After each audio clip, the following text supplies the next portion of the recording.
The bell that marked the end of the auction never finished ringing. Kale Tomei had keyed the strike himself, the way he had keyed it 9,000 times before. And in the instant the hammer fell, he heard the first bright note leave the metal.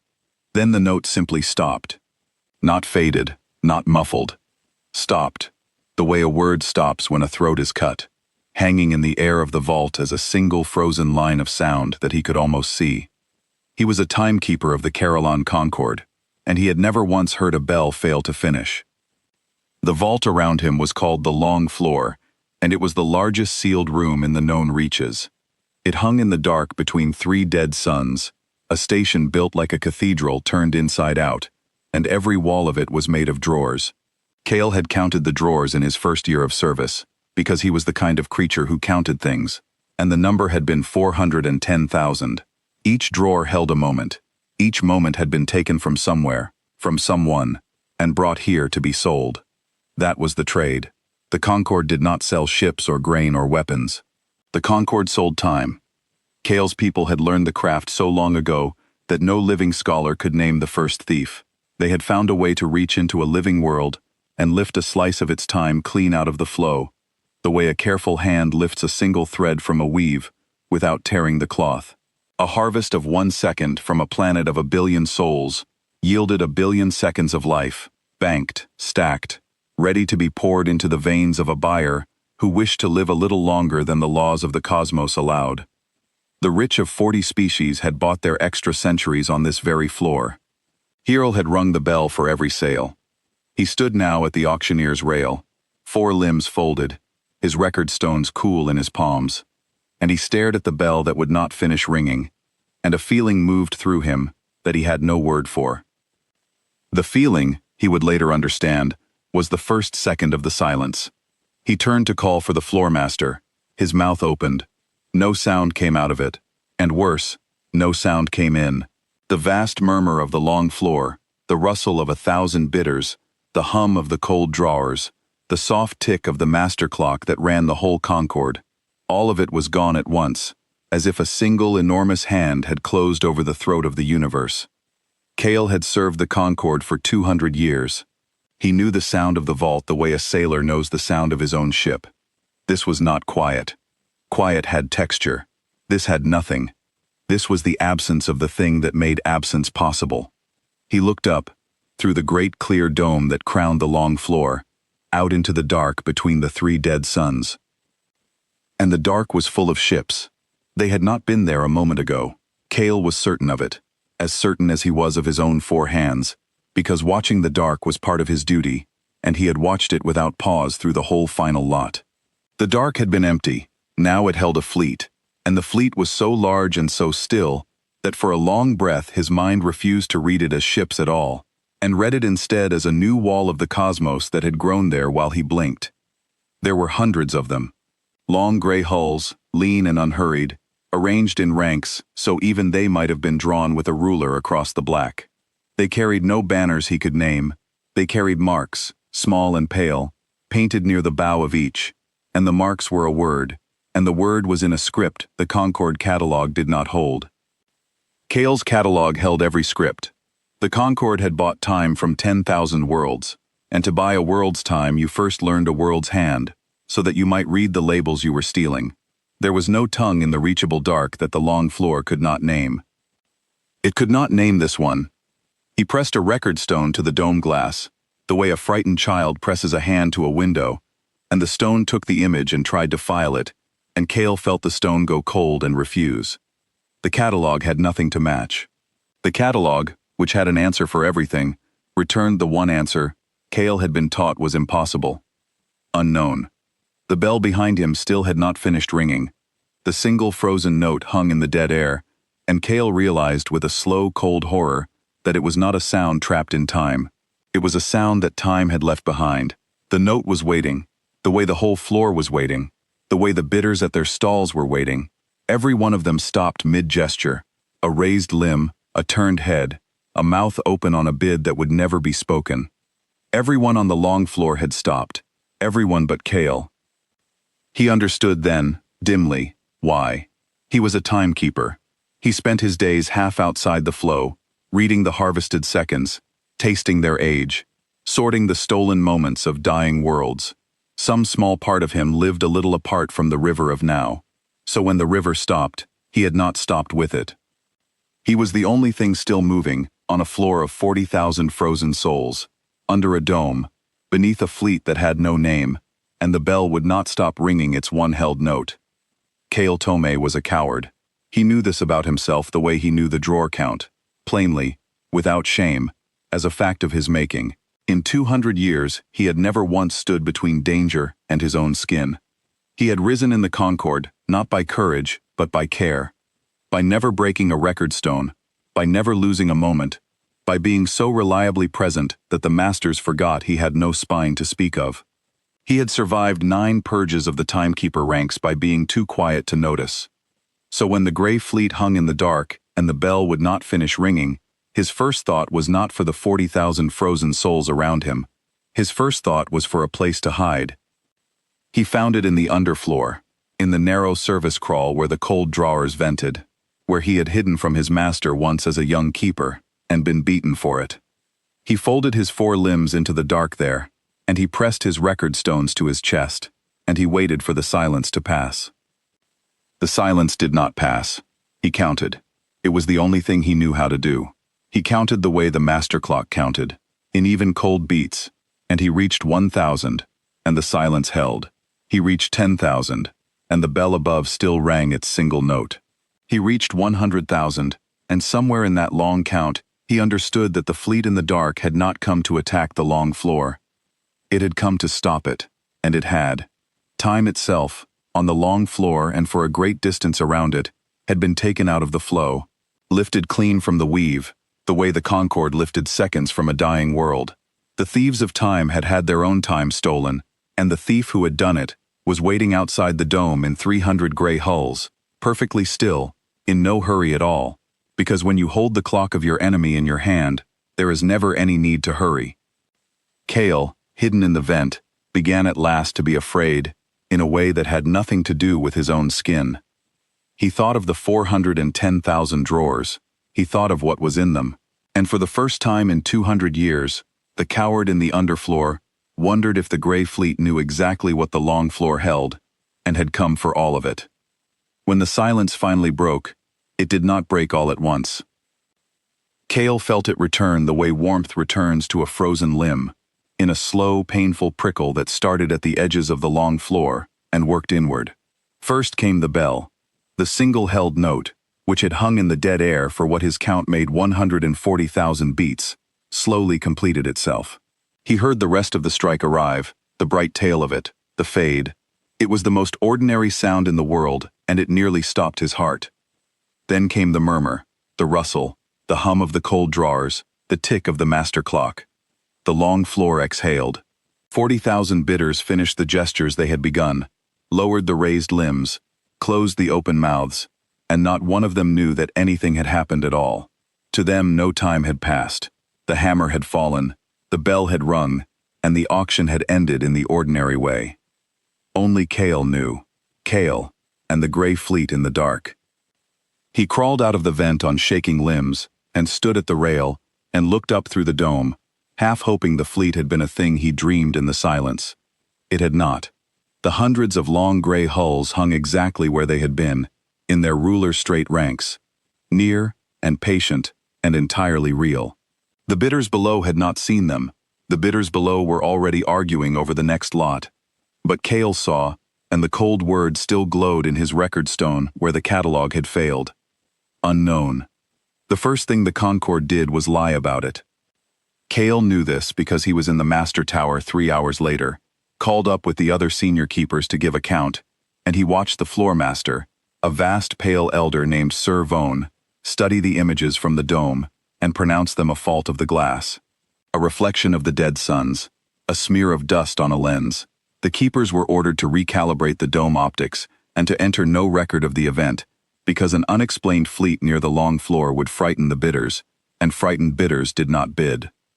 Kale said nothing. Of course he said nothing. He had survived 9 purges by saying nothing, but he kept his own record stone close, and he did not recalibrate the one that held the word unknown. and that small disobedience was the bravest thing he had done in 200 years. The Grey Fleet did not fire, it did not hail, it did not move. For 9 days, it simply hung in the dark, 300 and some hulls, while the Concorde pretended it was a smear on a lens. And on the 9th day, the second silence came. This time, Cale was ready for it. This time, when the bell of the morning lot rang and the note refused to finish, he did not run for the vent. He stood at the rail, and he made himself watch, and he counted, and around him the whole long floor froze again into a sea of stopped souls. And this time, in the silence, one of the gray ships moved. It came forward out of the ranks, slow and unhurried, a single hull detaching from the wall of the fleet and drifting toward the dome. It was not the largest of them. It was lean and plain and gray, and as it neared, he could read the pale mark on its bow, the word in the script his catalog could not name. It crossed the dark between the dead suns, and it stopped above the long floor, close enough now that Cale could see the small lights along its flank, steady, unblinking, like a row of patient eyes. A voice came into the silence. Cale never understood how. Sound did not move in the stopped time, and yet the voice was there, in his head, in his chest, in the cold stones in his hands, speaking plainly in the trade tongue of the Concorde, which no unknown fleet should have known. The voice said, "We have read your catalog." Cale's blood went to water. The voice said, "We have read your 410,000 drawers. We have read what is in them. We have read where each moment was taken, and from whom, and how many died of the taking. We have read the world called Hessen Reach, which you emptied in a single afternoon for the lengthening of one client's life. We have read the 70,000 children of the Aubaline Shoals, whose final hour you sold in lots of 1,000. We have read all of it. We came a long way to read it, and now that we have read it, we have a question." The voice paused, and in the pause, Cale understood that he, alone among all the frozen keepers, was being allowed to hear this. He was the only one still moving. The fleet had stopped time for everyone but the timekeeper, because the timekeeper was the only one who could carry the message back. The voice said, "How long did you think you had?" Then the second silence ended, and the bell finished ringing, and the long floor woke and argued over its next lot, and the single gray ship hung above the dome where no bidder could see it, and Cale Tome stood at the rail shaking so hard he dropped a record stone for the first time in 200 years. He did not recalibrate that one either. He learned the name of the fleet by accident, 3 days after the second silence, and the learning of it changed something in him that never changed back. The Concorde had not been idle. Behind the lie about the smear on the lens, the masters had been frantic. They had sent their own catalog deep into the question of the gray ships, had cross-read every harvest, every world, every stolen second, searching for the script that the long floor could not name. And on the third day, a junior catalog keeper, a nervous young thing named Polt, who shared Cale's underfloor mess, came to him white to the lips with what the search had found. There was one harvest in the 410,000 drawers that matched. One. It was very old. It was logged as a partial lot, a failed harvest, the kind the Concorde rarely kept. Long ago, the record said, a Concorde harvesting fleet had reached a small blue world, far out along a thin and unprofitable arm of the dark. A world of one species, water-rich, war-prone, of no great worth. The harvesters had begun the usual work. They had reached into the blue world's time and begun to lift a slice clean out of the flow. A single afternoon, a billion seconds, an easy and routine theft. And the harvest had failed. The records did not say how. The records, Polt whispered, had been damaged, scoured, half-eaten, as though something had reached back up the harvesting thread and burned it from the far end. What survived was thin, a name for the blue world, in the world's own hand, painted on the thing that came up the thread to meet the harvesters before the harvesters fled. And the name on the thing, the script the long floor could not name, was the same word now painted on the bow of every gray hull in the dark. The word, rendered as near as the catalog could render it, was Terran. The thing that had come up the thread, the record said, the thing that had met the harvesters and broken the harvest, and sent the Concorde fleeing back along the arm with their work undone, the records called it a warship. A single warship of the blue world, and the world had a fleet, the surviving fragment warned. And the fleet did not forgive a theft. And the fleet, the half-eaten record ended, keeps its own count of debts, and pays them when it pleases, however long the pleasing takes. Cale read the fragment 3 times. He looked at the date of the failed harvest. He did the arithmetic that any timekeeper could do in his sleep. The harvest the Terran fleet was answering for had been attempted 11,000 years ago. He sat with that number a long while, alone in the underfloor mess, the cold drawers venting their stolen seconds against his back. 11,000 years. The Concorde had reached into a small blue world, tried to steal one afternoon, been driven off, and forgotten the matter as a minor loss in a single ledger line. And the blue world had not forgotten. The blue world had built a fleet and learned to do to the Concorde exactly what the Concorde did to others, to reach into time and stop it cold, and had crossed 11,000 years of the dark, and had come not to attack but to read every drawer, to learn the full and exact size of the debt before it chose how to collect. Cale Tomei, who had no spine, felt something stiffen along the length of him that had never stiffened before. He thought, they are not in a hurry because they were never in a hurry. They have already taken the one thing that matters. They have taken our time. The Concorde, when it understood at last that the fleet was real, did what the powerful always do when they are afraid. It reached for its weapons. The long floor was not defenseless. No vault that held the wealth of 40 species ever is. Beneath the cathedral of drawers, in rings around the master clock, the Concorde kept its guns. Harvest cannons turned to war. The same instruments that lifted seconds from a living world now aimed to lift seconds from a living ship. A harvest cannon did not burn or break. It reached into its target and stole the target's time, froze the crew mid-breath, left the hull a coasting tomb to be towed in at leisure. The Concorde had unmade 100 rival fleets this way. There was no defense against it, the masters said. You cannot dodge a weapon that stops your now. On the 12th day, the masters fired. Cale was at the rail when they did it. He had taken to standing his watch there, alone, the only keeper who would look at the dark, and so he saw the whole of it. He saw the harvest cannons open along the underside of the long floor, 100 wide black mouths. He saw them reach out across the dark toward the single gray ship that hung above the dome, the lean plain hull that had spoken to him in the silence. He felt the master clock stutter as the cannons drew their power, the way the whole station's time bent toward the weapons when they fired.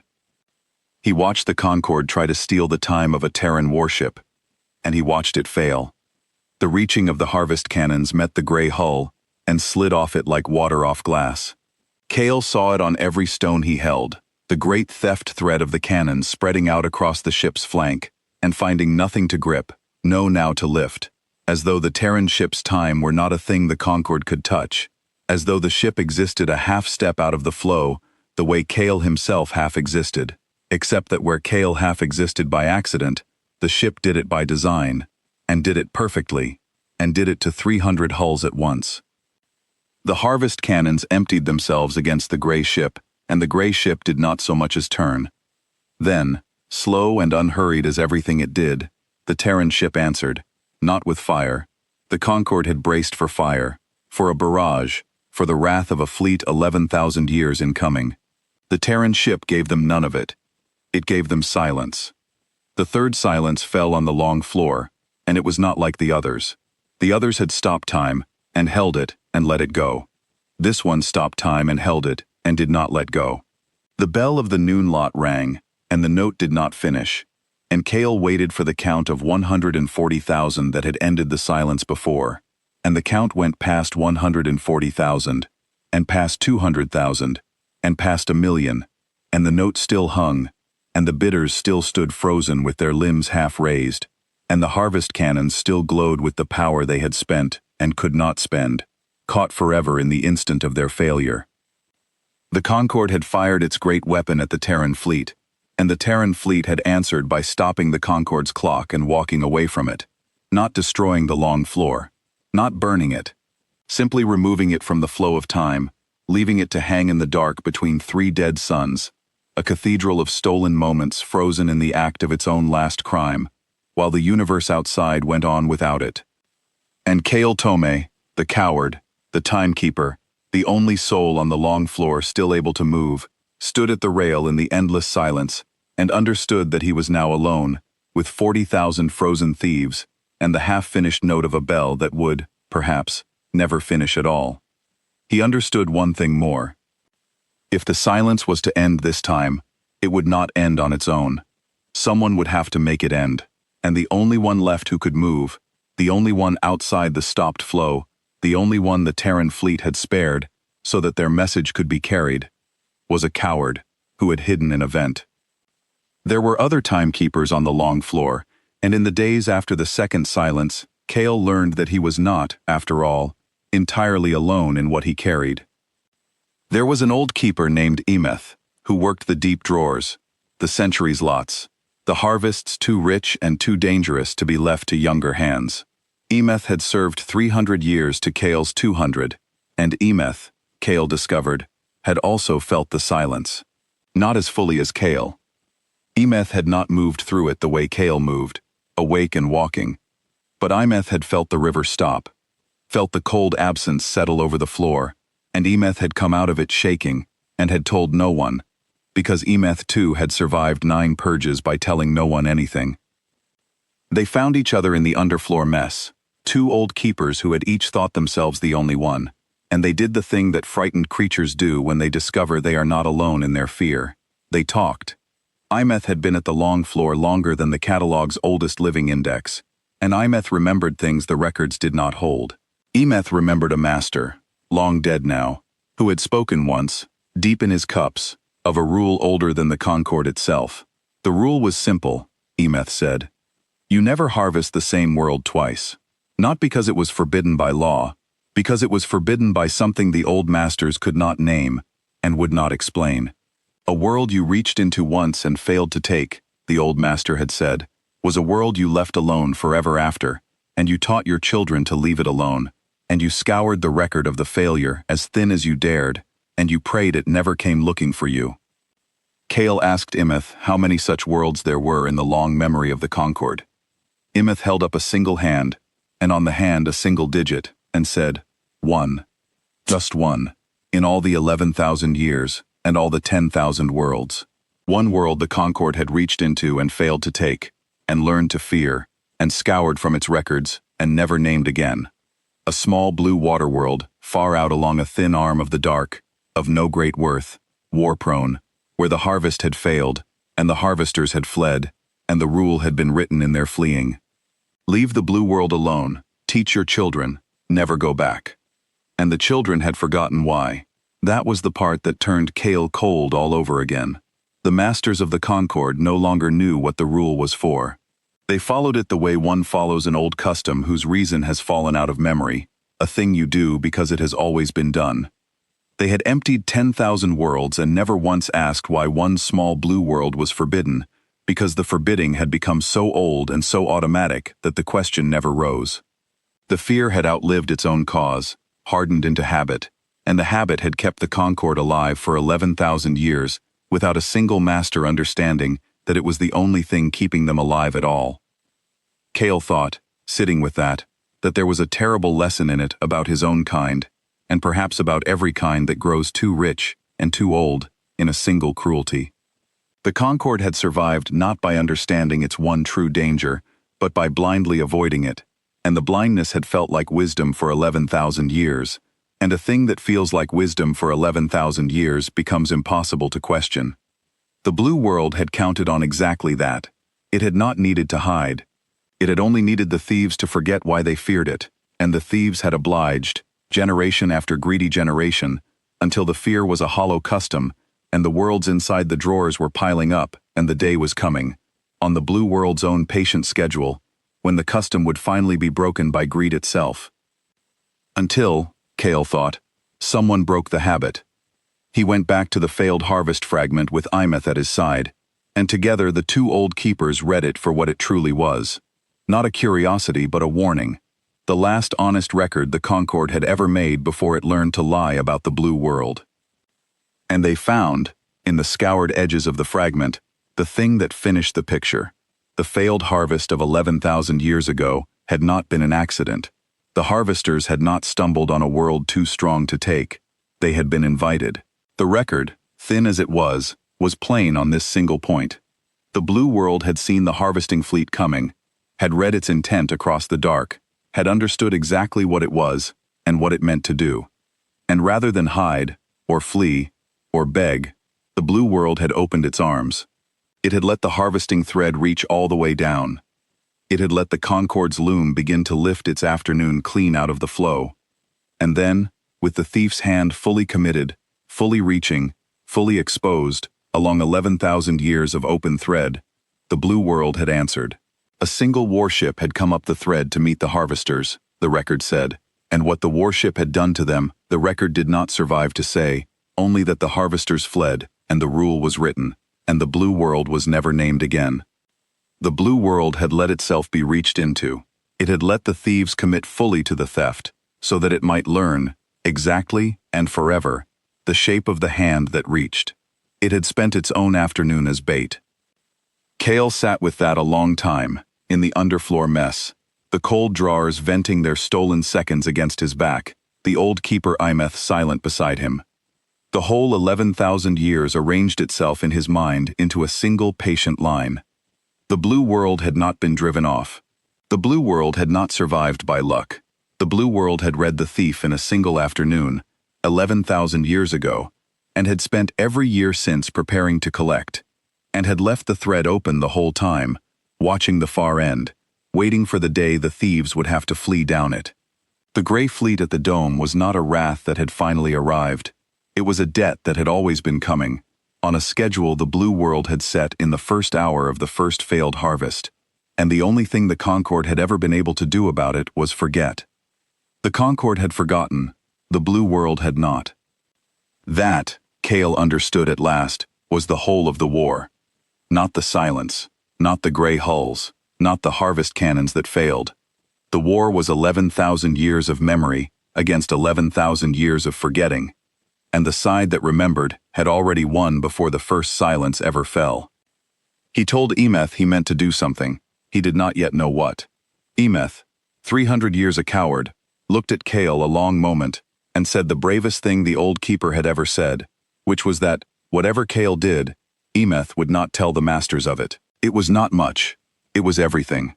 For the first time in the history of the long floor, two keepers kept a secret, not to save themselves, but to spend themselves, and the keeping of it was the first crack in the 11,000-year habit that had held the Concorde whole. For a long time, Kale did nothing at all. This was not new. Doing nothing was the great craft of his life. But the silence that held the long floor now was so total, so without edge or end, that even his cowardice grew tired of itself. He walked the frozen floor. He walked among the 40,000 stopped bidders, and looked into their unmoving faces, and saw for the first time in 200 years what they were. He had always thought of the long floor as a place of commerce, dignified, lawful, old. Now, with every face stopped mid-greed, he saw it plainly. A room of thieves, caught in the exact instant of the theft, frozen there by the one party they had robbed too many times. He walked to the great wall of drawers, and he opened one. He had opened 10,000 drawers in his service, and never once felt what he felt now. The drawer slid out cold under his hands, and inside lay a moment, banked and sorted, and labeled in his own neat keeper's hand. The label read, Oberlin Shoals, Hour the Last, Lot 4 of 70. He held the cold weight of it, and he understood that he was holding the final hour of 1,000 children, lifted clean out of their dying, so that some client of the Concorde might live 1,000 hours longer. He had labeled it himself. He had rung the bell on its sale. He closed the drawer very gently, and he was sick on the frozen floor, and the sickness did not move or spread, because nothing moved in the silence, and that was somehow the worst of all. When he could stand again, Kale did a thing he had never done. He climbed. The master tower rose at the heart of the long floor, above the great clock, and at its top, sealed behind 9 locks that only the floor master could open, was the thing the keepers called the heart. Kale had seen it once, long ago, as a young keeper brought up for the rare honor. The heart was the master clock of the whole Concorde, the engine by which the long floor reached into worlds and lifted their seconds, the loom on which all the theft was woven. It ran the cold drawers. It ran the harvest cannons. It ran the bell. And it ran, Cale knew, the thread by which the long floor itself was anchored into the flow of time. The 9 locks were frozen open. Servon, the floormaster, stood beside them, stopped in the act of fleeing toward his heart, a vast pale elder caught mid-stride with terror frozen on his face. The masters had run for the heart when the silence fell. Of course they had. The heart was the one thing on the long floor that might still touch time, and they had not reached it. The silence had taken them 3 steps short. Cale stepped around the frozen floormaster, and he went in. The heart was a sphere of turning rings, and the rings did not turn now. They hung in the silence like everything else. The loom stopped midweave. But Cale was a timekeeper, and where the masters had run to the heart to wield it, Cale went to the heart to read it, and reading was the one thing he had never failed at in 200 years. He read the heart for a long time. He read how it reached. He read how it lifted. He read the great thread it cast out into the flow of time to anchor the long floor, the thread the Terran fleet had reached up and pinched shut to hold the whole station in its endless silence. And in the reading, slowly, the coward in him went quiet, and the keeper in him woke fully for the first time in his life. Because he saw what the Terran fleet had done, and how, and he saw the one place where it could be touched. The Terran ships could not be harvested. Their time could not be lifted. He had watched the harvest cannons prove it, but the silence they cast was not nothing. It was a thread, like any thread, cast from their hulls to the heart of the long floor, pinching the station's anchor shut. And a thread, Cale knew better than any creature alive, could be read. And a thread that could be read could be followed. And a thread that could be followed led, at its far end, to a hand. He could not break the Terran thread. He did not even want to, but he could send something back up it. This was the moment that Cale Tome's life turned. He stood in the stopped heart of the Concord, a coward who had never once chosen danger, and he made a choice that put him directly in the path of the only power that had ever frightened him. He chose to answer the fleet. He could not speak across the silence, but he could write. He was a timekeeper, and a timekeeper's truest tongue was the record stone, the cold, honest stone that took a thing exactly as it was and could not lie. So Cale took up his stones, all of them, every stone he carried, and he did with them the one thing his whole craft had taught him and the Concord had forbidden. He told the truth. He did not plead. He did not bargain. He had watched the masters try to bargain with their cannons, and he had watched the cannons fail. He understood, in some new clear place inside himself, that the Terran fleet had not crossed 11,000 years to be bargained with. So Cale did not offer them anything. He simply recorded, stone by stone, the full and exact truth of the long floor, as he alone among 40,000 thieves now saw it. He recorded the 410,000 drawers and what was in them. He recorded Hessen Reach, emptied in an afternoon. He recorded the 70,000 children of the Oberlin Shoals, sold in lots of 1,000. He recorded his own neat keeper's hand on the labels, his own bell rung on the sails. He did not spare himself. He recorded the timekeeper Cale Tome, 200 years a coward, who had labeled the last hours of dying worlds, and rung the hammer down, and hidden in a vent, and who stood now in the frozen heart, with no defense to offer, and no excuse to make, and only the truth, which the Terran fleet had crossed 11,000 years to read. Then he found the far end of the Terran thread where it pinched the heart shut, and he laid his stones against it, all of them, the whole honest record, and he let the thread carry it back up to the hand that held the other end. And the silence ended. Not slowly this time. All at once, the rings of the heart leapt back into their turning. The bell far below finished its note in a single bright rush. The master clock cracked back into its tick, and Servon the floormaster stumbled the last 3 steps of his flight and crashed into the open locks of his own heart, and found Cale Tome standing inside it. The floormaster's terror, frozen so long on his vast pale face, had nowhere to go now but into rage. He had run for the heart to save himself, and found a timekeeper there ahead of him, a keeper with his stones laid against the holy engine, and Servon did not need to understand what Cale had done to know that it was forbidden 1,000 times over. He seized Cale in 2 great hands, and he might have crushed him then and there, in the high stopped place above the floor, and no record would have marked the death of one cowardly keeper. He did not crush him, because at that moment, through the great clear dome far below, every soul on the long floor that chose to look up saw the gray fleet for the first time. The Terran ships had moved.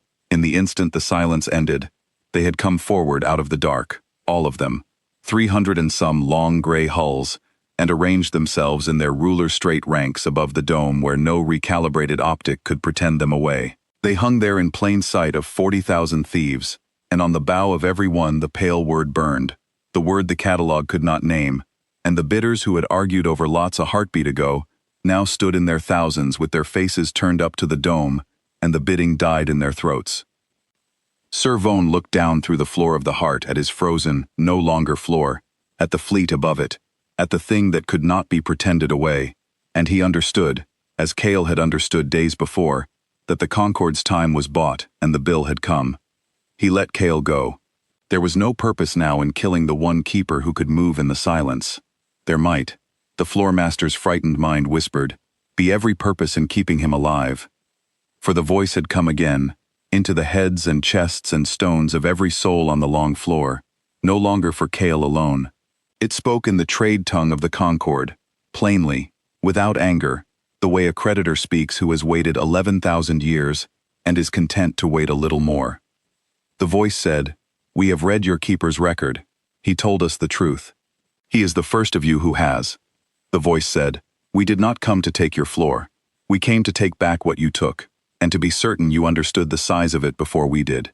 You have understood. One of you has understood."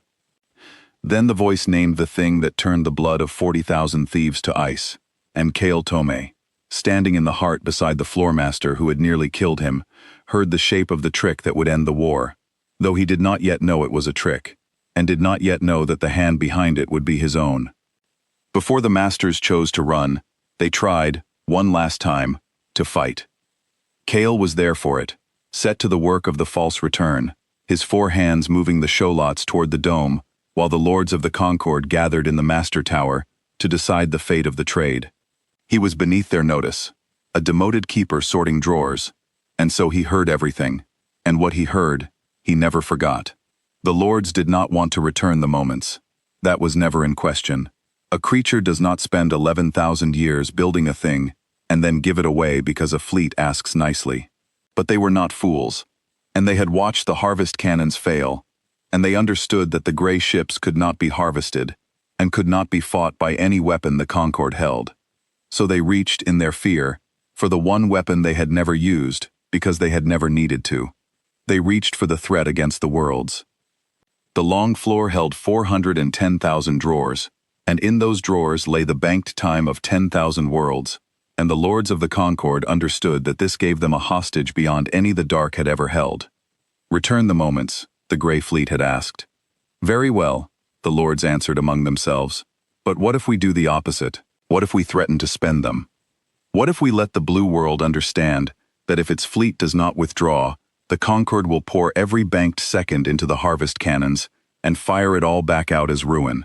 10,000 worlds worth of stolen time turned to a weapon, the childhoods and last hours, and stolen afternoons of half the dark spent in a single barrage against the gray hulls. The fleet could not be harvested, but the worlds the fleet had come to avenge could be finished, all of them, in an afternoon, by the very thieves who had taken their time. It was the cruelest thought Cale had ever heard spoken aloud, and the lords spoke it the way they spoke of any lot, as commerce, as leverage, as a card to be played. They would hold 10,000 worlds over the abyss and dare the gray fleet to make them drop it. They tried it. Sir Vone himself sent the threat across the dome, in the trade tongue, plainly, the way one names a price. He told the gray fleet what the long floor held and what the long floor could do with it.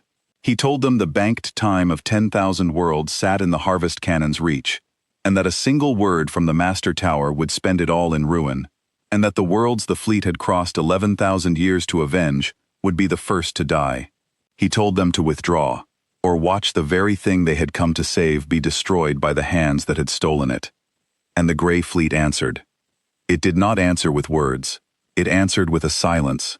The fourth, and this one, Cale felt differently than all the others, because this one did not fall on the long floor. It fell on the harvest cannons. Kale felt the master clock bend toward the weapons the way it bent when they fired, and then he felt the bend simply stop. The cannons frozen mid-draw, their 100-wide black mouths stilled, the banked time within them caught and held outside the flow.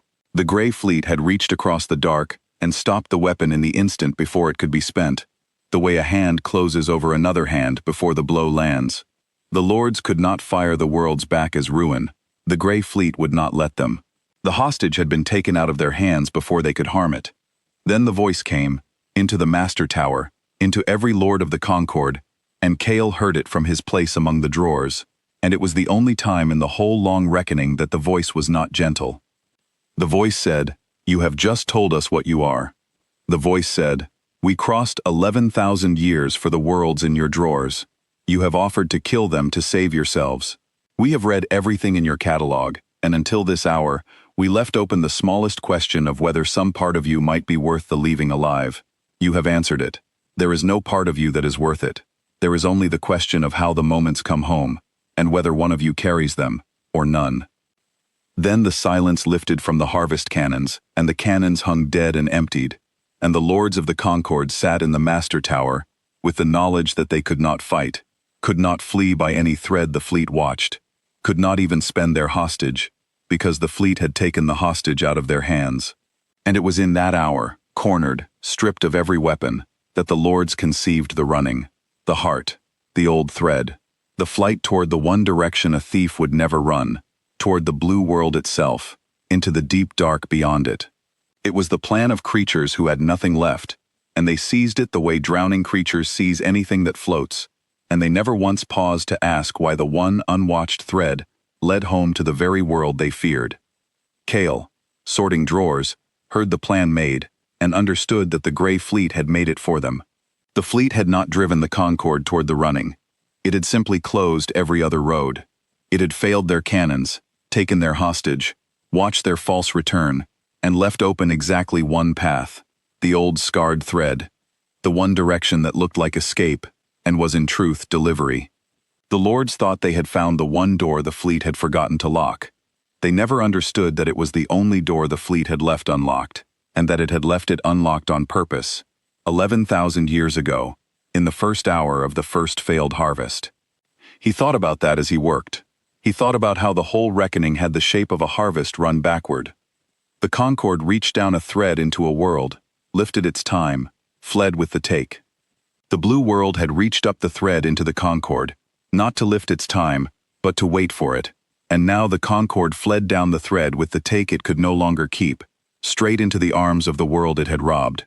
The thieves were being harvested by their own method, gently, exactly, and they were doing the harvesting themselves, walking willingly into the loom because every other door was shut. When the lords called for a keeper who could move in the silence, Kale set down his showlots and bowed his four limbs low and offered them his cowardice, and they took it, as Imeth had said they would, because it was the only thing about him they had ever respected. And as he climbed to the heart to take his place, he passed the dead harvest cannons hanging emptied in their rings, and he understood that the war had been over since the fourth silence, since the hour the lords offered to kill 10,000 worlds to save themselves, and the gray fleet decided, finally and without anger, that there was nothing in the Concord worth the leaving alive. Everything after was only the careful work of bringing the thieves home. He took the heart in his two careful hands, and when the silence fell to cover the flight, he steered it true. The Concord did not surrender on the strength of one keeper's truth, and Kale had never imagined it would.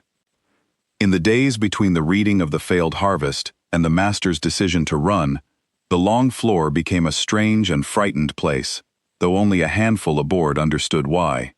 The bidders saw the gray fleet now. There was no pretending it away, no smear on a lens that could explain 300 hulls hanging in ruler-straight ranks above the dome. So the masters changed their lie. They told the floor that the gray ships were a rival house, come to challenge the Concord's hold on the trade, and that the challenge would be met and broken, as every challenge had been met and broken for 11,000 years.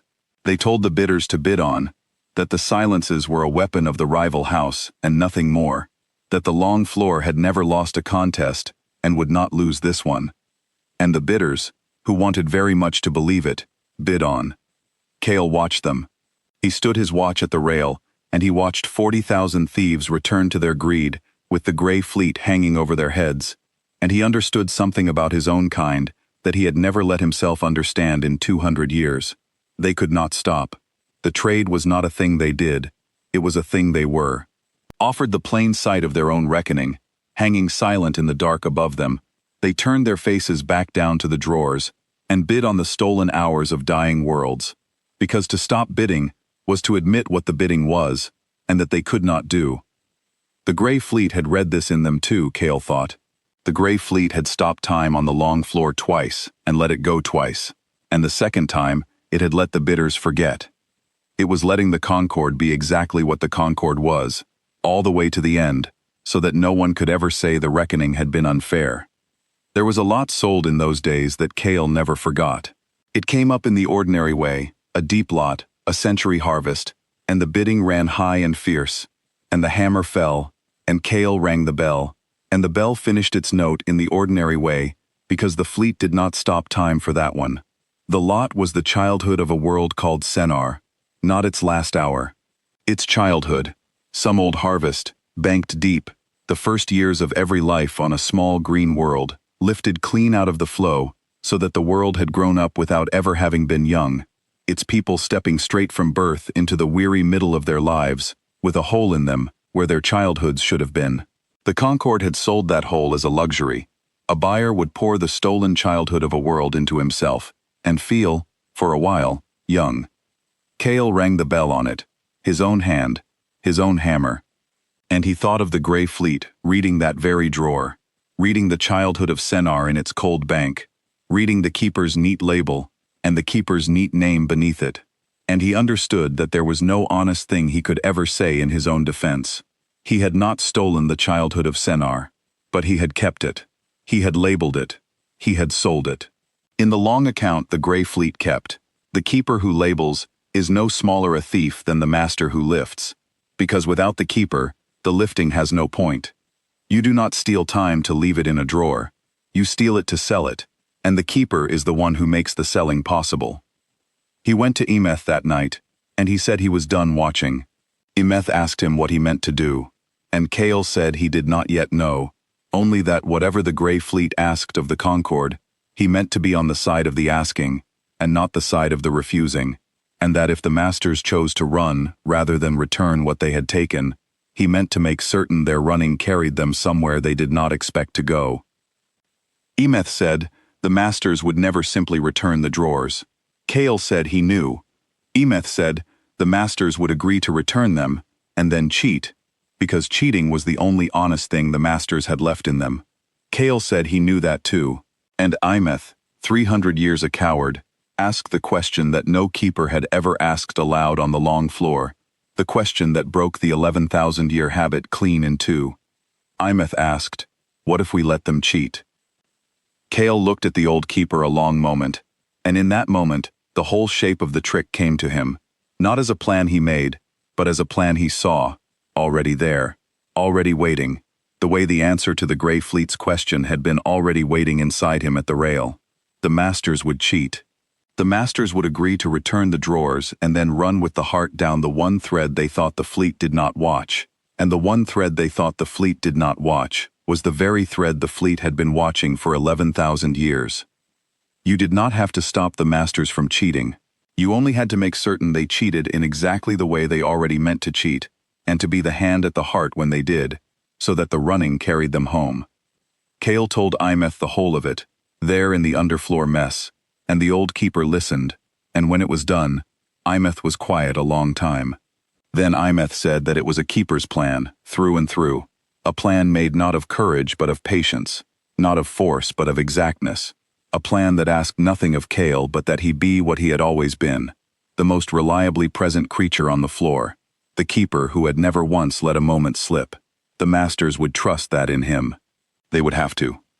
No master could move in the silence, and a heart fleeing down a thread under its own cast silence needed a hand that could move in the silence to steer it true. The cowardice that had kept Cale alive for 200 years was the exact credential that would put him at the heart at the one moment it mattered. "You will give them your cowardice," Emeth said, "and they will take it. Because it is the only thing about you they have ever respected, and you will use it to carry them home. Kale said yes. And then the old keeper Imeth, who had 300 years and no more courage than Kale had ever had, did the last brave thing of a long and careful life. Imeth said that when the masters ran, the floor would need someone left behind who knew the truth. Someone to tell the Grey Fleet what had become of the heart if Kale's steering failed. Someone to make the record honest at the end. Imeth would stay.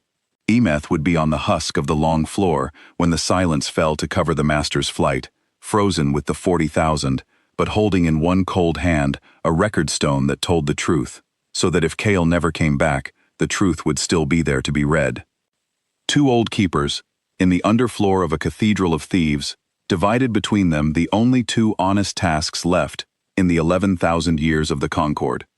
One would carry the thieves home. One would stay behind to tell the truth if the carrying failed. Neither was brave by nature. Both chose it anyway.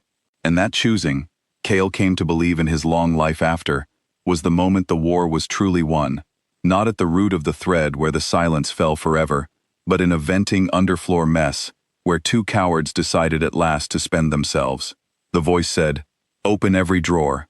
Return every moment. Pour the stolen seconds back into the flow, all 410,000 lots, back toward the worlds you lifted them from. Do this, and the long floor lives. Refuse, and we will fold your time the way you folded ours, and leave you in the silence, and the universe will go on without you, until it forgets you were ever here." It was, on its face, mercy. The Concord had emptied worlds, and the Terran fleet asked only that the worlds be made whole.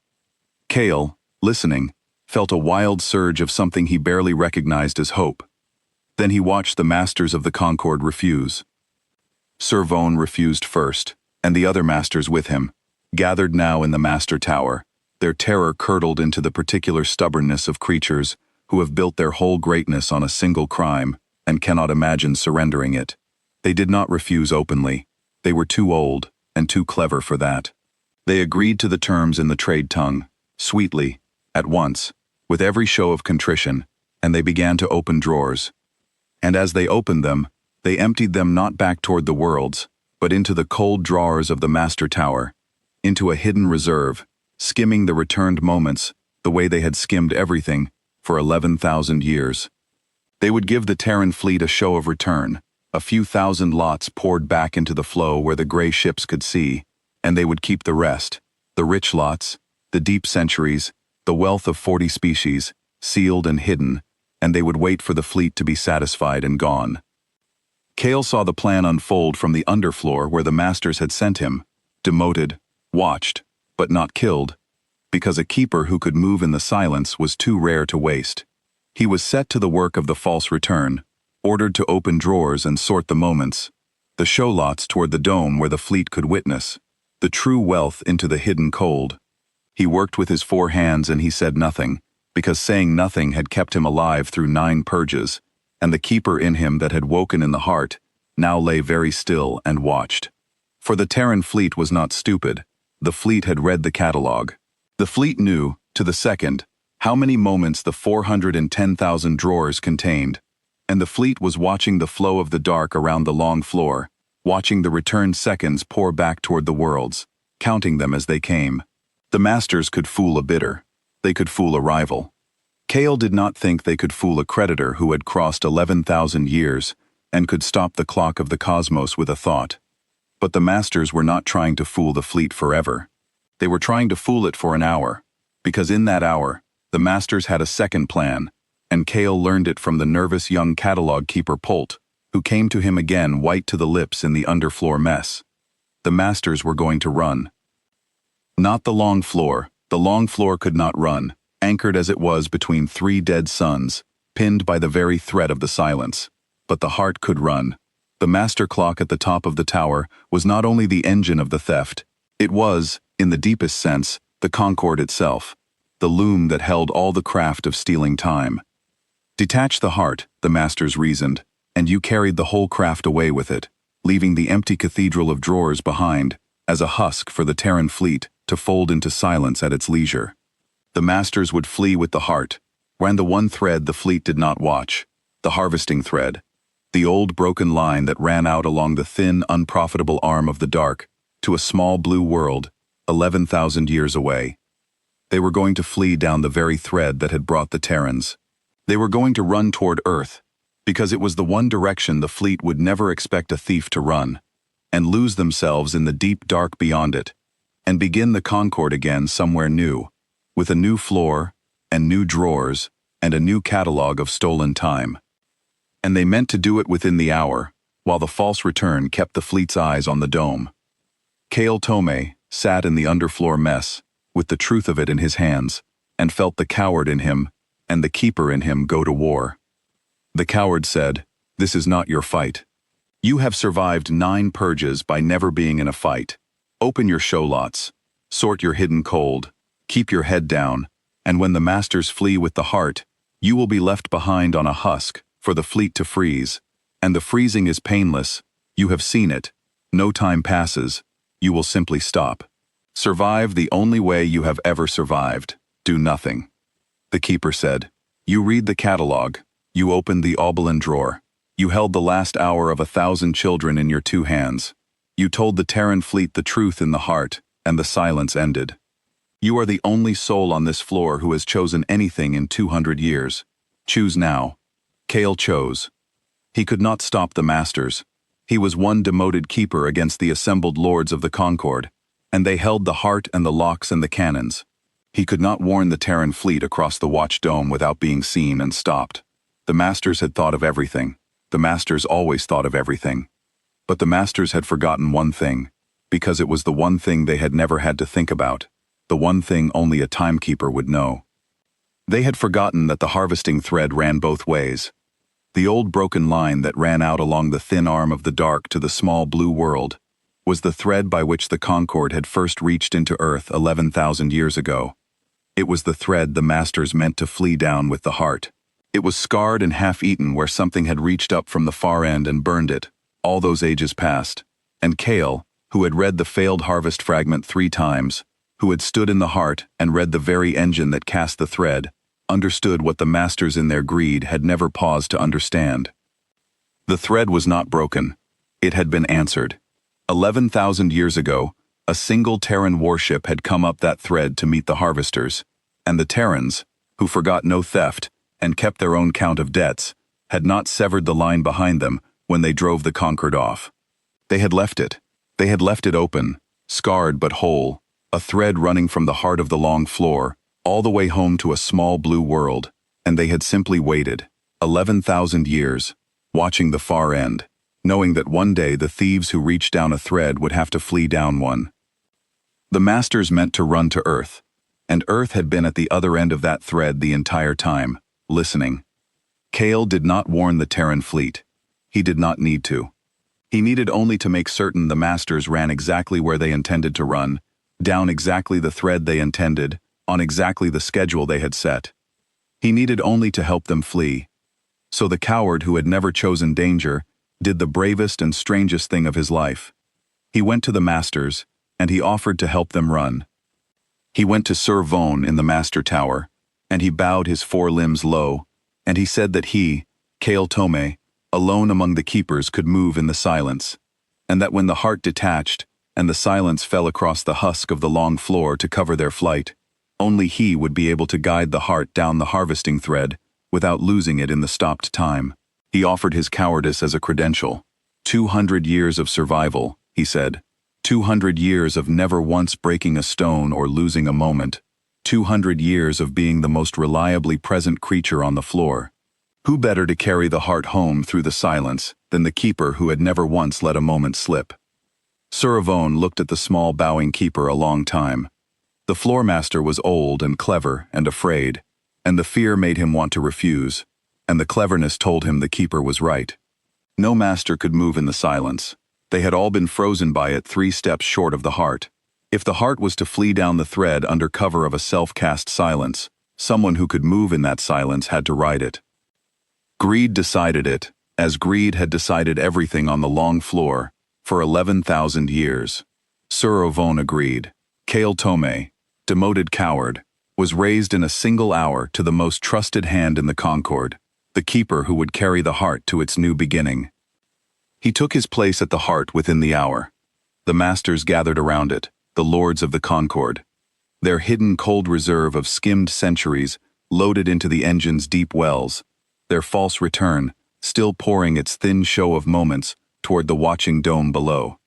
At the signal, the heart would cast its own small silence over the husk of the long floor, detach from the cathedral of drawers, and flee down the harvesting thread into the deep dark beyond the small blue world, where the Concord would begin again.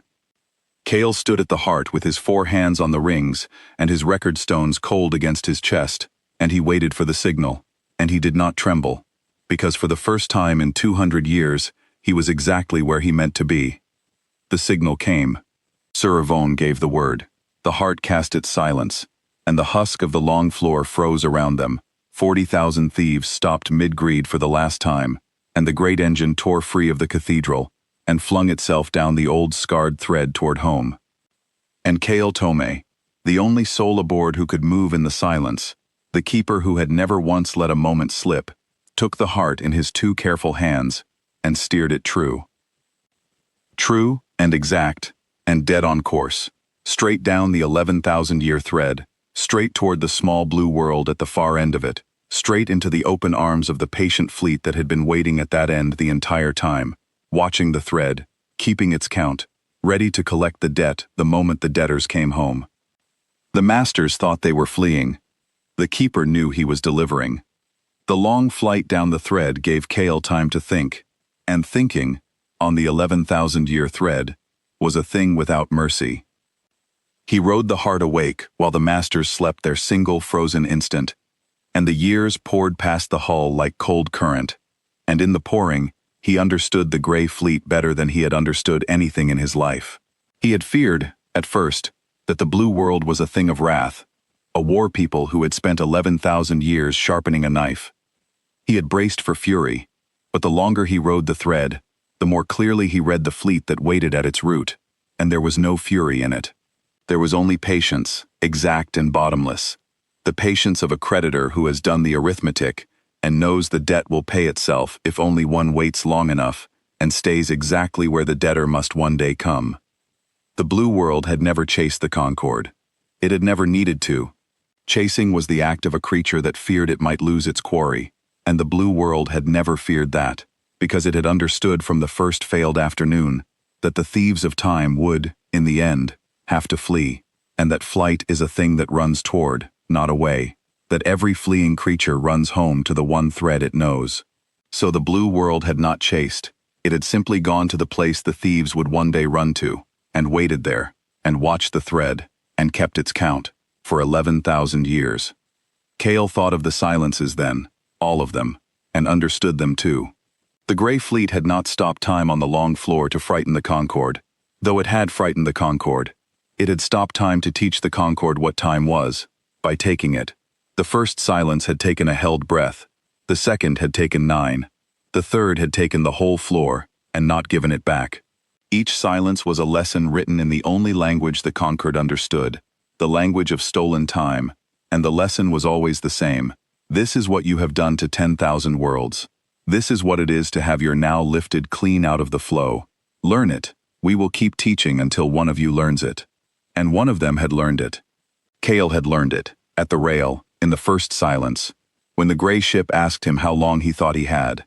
He had spent his whole life keeping other creatures' time, and never once asked the question of his own, and the gray fleet had asked it for him, and the asking had cracked 200 years of cowardice down the middle.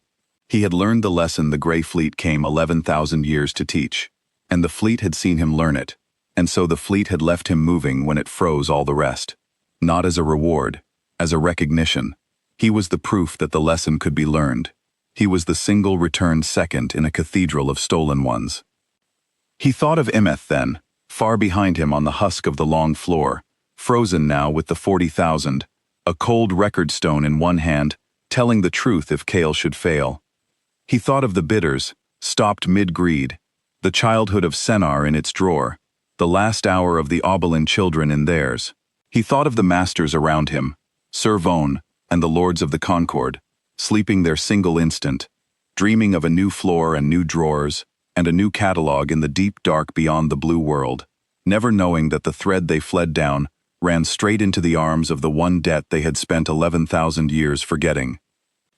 And he thought, as the years poured past, about the question of his own count. How long had he thought he had? He had thought he had forever. Every thief of time thinks so. It is the particular blindness of the trade that creatures who buy and sell the seconds of others come to believe their own seconds are not subject to the same arithmetic, that the clock that runs for every world will somehow not run for them. The Concorde had thought it had forever. It had emptied 10,000 worlds in the certainty that no reckoning would ever come, because in 11,000 years none had, and the absence of the reckoning had been taken for proof that no reckoning was possible. But the reckoning had always been coming. It had been coming at the speed of memory, which is slower than wrath and surer than fire, and it had been coming from the one direction the Concorde had taught itself never to look. The blue world had not been slow. The blue world had been exact. There is a difference, and the Concorde had died of never learning it. Kale steered the heart true down the last of the thread. He could read the blue world plainly now, near at the root, water and green and small busy lives, and around it, the unnumbered fleet, rank on rank, still as the dark, waiting. He felt the masters around him beginning to stir as the thread's far end neared, and time began to seep back into the fleeing heart. He had a little while yet before they woke. He used it to do the only thing left for a keeper to do. He made the record true. He took up his stones, all of them, and he recorded the flight exactly as it had been. He recorded the master's plan to cheat the return and run with the heart. He recorded the skimmed centuries hidden in the deep wells. He recorded his own offer to steer, and his own reason for making it, plainly, sparing himself nothing. He recorded that he had carried the lords of the Concorde home to ruin by their own choice and his own hand, and that he had done it not in wrath, but because a gray ship had asked him a question he could not stop answering. He recorded Imeth, left behind to tell the truth. He recorded the childhood of Senar, and the last hour of the Oberlin children, and the afternoon of Hessen Reach, and where each had come from, and where each must be returned. He made, in the last while of the long thread, the first wholly honest catalog in the 11,000-year history of his trade, and he laid it ready in his hands, so that whatever happened when the masters woke, the truth would arrive at the blue world with him. Then the thread reached its root, and time came rushing back, and the masters of the Concorde woke from their single-held breath to find the small blue world filling the dark before them, and the unnumbered fleet closing on every side, and the keeper Kale Tomei standing at the heart, with the truth ready in his two careful hands, exactly where he had always meant to be. The flight down the thread took, by the master clock, the length of a single-held breath. By Kale's count, alone in the moving silence, it took 11,000 years. He felt every one of them. This was the timekeeper's curse, and the timekeeper's gift, that he lived a little apart from the flow, and so where the masters stood frozen around the heart, in a single stopped instant, Kale rode the long thread awake. He felt the years the harvesters had run, 11,000 of them, pouring past the hull of the fleeing heart, like the current of a great cold river. He felt the small blue world grow nearer at the thread's far end, a thing he could not see and yet could read, warm and water-rich and waiting, and he felt, long before they arrived, the thing that waited with it. The Terran fleet at the home end of the thread was not 300 hulls. The 300 gray ships at the long floor had been the smallest part of it, the reading party, the creditors sent to take the measure of the debt. Here, at the thread's root, where the small blue world turned in its own light, Kale read a fleet that had no number he could hold. It filled the dark around the blue world, the way the drawers had filled the long floor, rank on patient rank, and it had been there a very long time, and it was utterly, perfectly still. It had been waiting 11,000 years for the thieves to come home, and here they came, down their own old thread, carrying the heart of all their craft in their hands, delivered. Kale steered the heart out of the silence and into the home end of the thread, and as the stopped instant of the flight ended and time came rushing back, the masters of the Concorde woke from their single-held breath to find the small blue world filling the dark before them and the great unnumbered fleet closing around them on every side. Sir Vone understood at once. He was old and clever, and the cleverness, too late, showed him the whole shape of it. He turned his vast pale face on Kale Tomei, and the rage of his earlier terror was nothing beside the rage that filled him now, the rage of a thief who has been stolen from by his own most trusted hand. He did not have time to speak it. The fleet was already upon them. The Terran ships did not fire. Kale had known they would not. He had watched the harvest cannons fail against the gray hulls, and he had understood, somewhere on the long thread, that a fleet which could stop the clock of the cosmos had no need of fire, and had never had any. The Terran ships reached out across the closing dark, all of them at once, the unnumbered fleet, and they cast their silence over the heart of the Concord, and everything in it. And this silence did not end. Kale felt it fall. He felt the rings of the heart stop their turning, felt the master clock catch and hold, felt the lords of the Concord freeze around him mid-rage. Sir Vaughan's pale face stopped forever, in the instant of understanding, his two great hands reaching for the keeper who had carried him home to ruin. The whole craft of stealing time, 11,000 years of it, the engine, and the masters, and the skimmed centuries in the deep wells, all of it taken out of the flow at once and held. The way the Concord had held the Oberlin children, the way the Concord had held Hessen Reach. The thieves of time had their time stolen, at last, at the root of the thread, by the small blue world they had once reached down to rob and failed. And Kale Tomei, alone among them all, could still move. He understood why.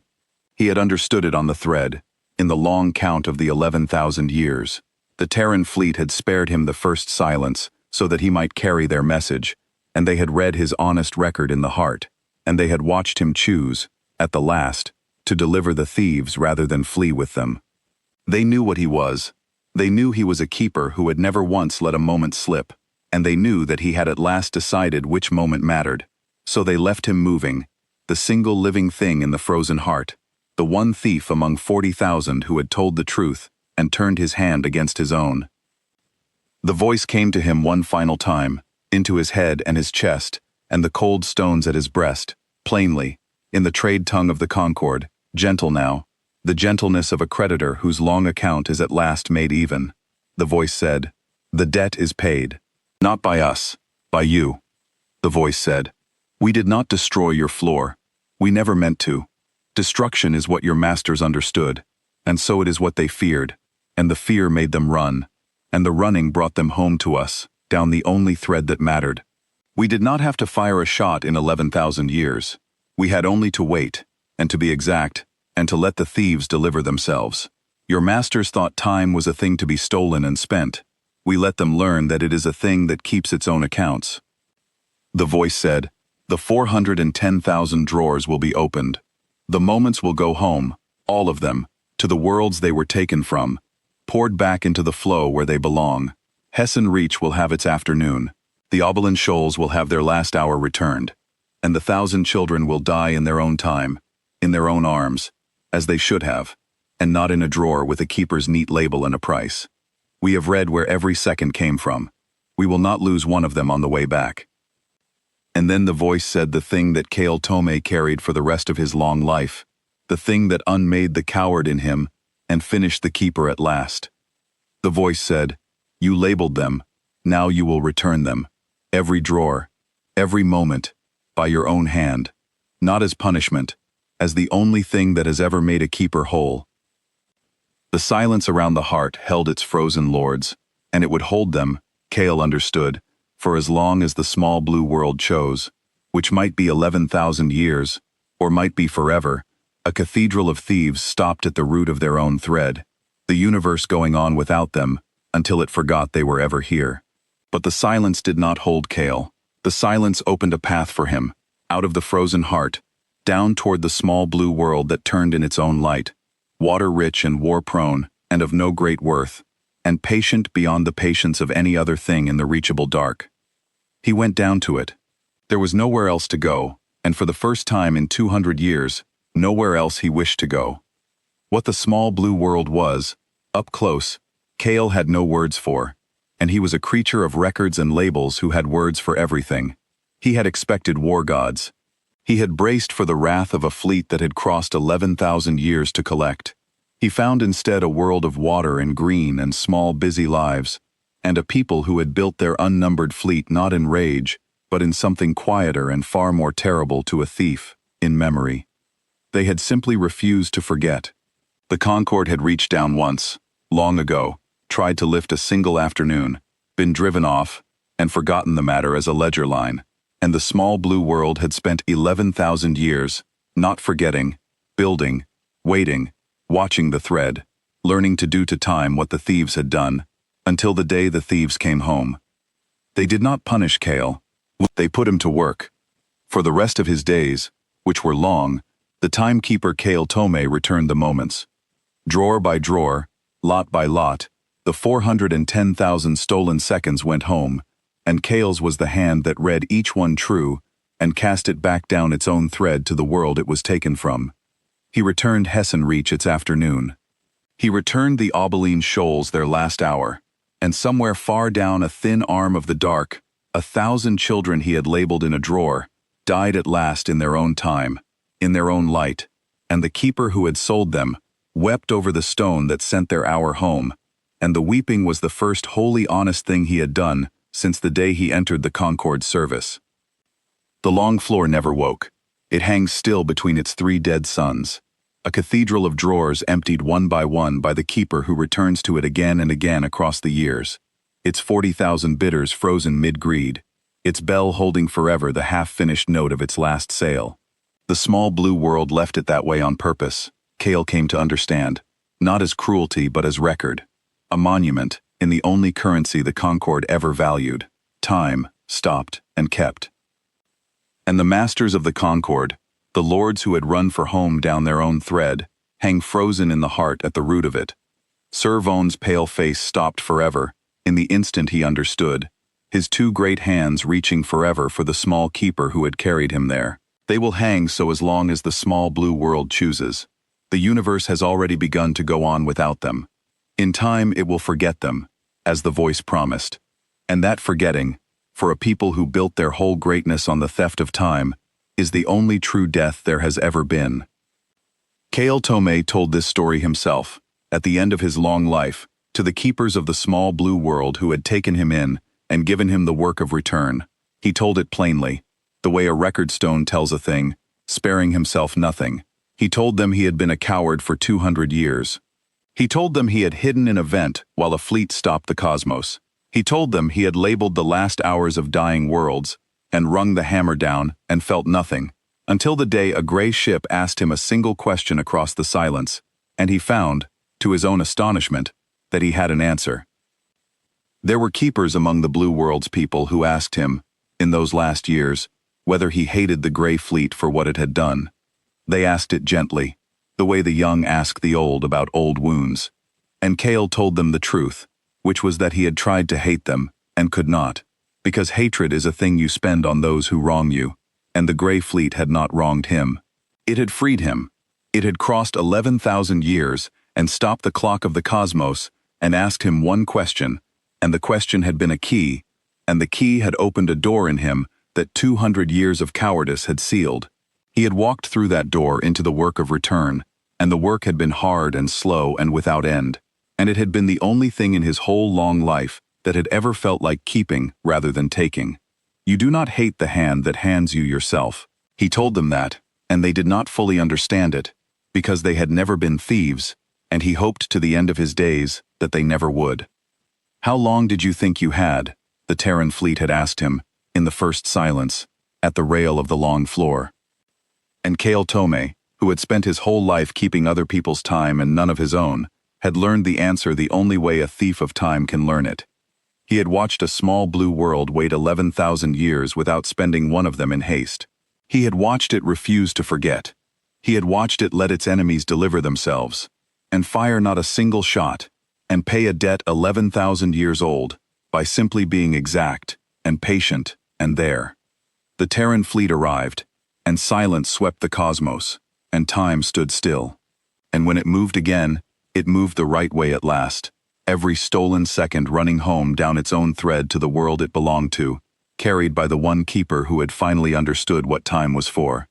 It was never for stealing. It was never for selling. It was for keeping faith with the moment you were given, however long the keeping took. The small blue world had known that for 11,000 years. Kale Tomei learned it in one,